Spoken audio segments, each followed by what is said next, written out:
This is the BassForecast bait breakdown for the spoon. In this short video, we're gonna cover these 5 topics: key features, top tips, matching forage, rod, reel, and line, and hook set.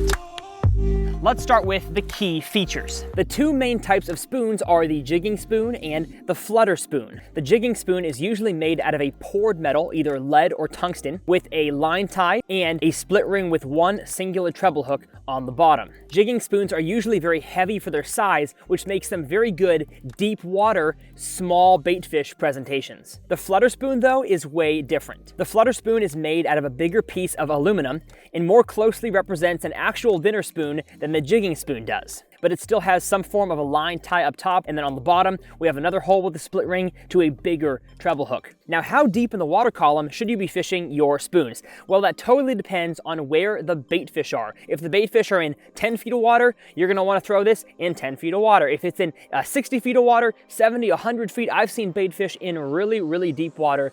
That's where you wanna throw the spoon. And one more thing I wanna talk about when it comes to spoons is that they are not, for the most part, a bank fishing lure. You have to be in a watercraft of some kind, a kayak, a john boat, a bass boat, because these are deeper water bait fish imitation lures, definitely not weedless. And so if you're trying to fish them from the bank, you're gonna have a hard time. So if you are a bank fisherman and you have this on your BassForecast recommended lures, I would recommend switching this out for a swim bait of some kind. The 2 different styles of spoons have 2 very different styles of presentations, of retrievals. So with the flutter spoon, you want to make a long cast into open water where those bait fish and bass are.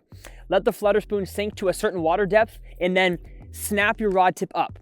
Let it sink back down, kind of on a taut line. Reel in your slack, snap it back up, and watch that spoon going down and then snap it back up again. It's kind of like a hardcore lift up and watch it fall back down. Lift up, watch it fall back down. It is super simple. But the retrieval on a jigging spoon is much different. Instead of being a horizontal presentation, it is vertical. So I'm gonna stand, on the boat deck here, and if I know the bass are in 15 feet of water and so are the bait fish, I'm going to drop my spoon. Hopefully I'm right on top of the fish, and then I'm going to snap it up and let it fall. Snap it up and let it fall. Sometimes big snaps, sometimes kind of little jigs like this. Most of your bites are gonna come on the fall, so make sure you're watching your line to know when to set the hook. Now, where should you be throwing your spoons? If you're not throwing them in open water, you are doing something wrong because they're not weedless. They got a treble hook on the bottom. So if you're trying to throw a spoon around standing timber, around aquatic vegetation, especially shallow cover and structure, that's not the place for it.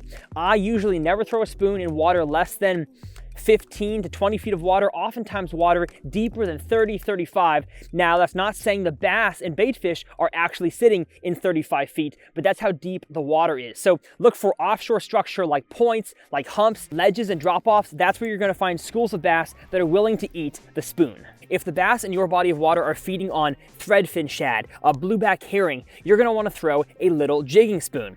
But if they're feeding on kokanee salmon, gizzard shad, bigger bait fish, throw a flutter spoon. That's a rule of thumb that I abide by. Now, when discussing the rod, reel, and line for a spoon, there really is no one size fits all because you have the big old flutter spoons and the smaller jigging spoons that sometimes are close in weight, but sometimes are not even close in weight at all. And that determines all the pieces of your combo. So let's talk about the flutter spoon and then the jigging spoon. If the flutter spoon you're fishing is 4 inches to 6 inches, I would recommend anything from a 7.3 medium heavy rod to a 7.6 medium heavy. And if the rod is being beefed up, so should your reel with a high gear ratio reel and your line. I would say 15-pound fluorocarbon and above. Now for the jigging spoon, you don't need the same combo as for the flutter spoon because jigging spoon is generally smaller. So I throw it on a spinning rod if it's a really small jigging spoon. And if it's a normal size like this, I would say 1/2 ounce to 3/4 ounce. I throw it on a medium action bait caster of at least 7 foot in length and all the way up to 7.3 medium heavy, just enough to get a good snap hook set into those fish. And the last thing, let's talk about the hook set on the spoon.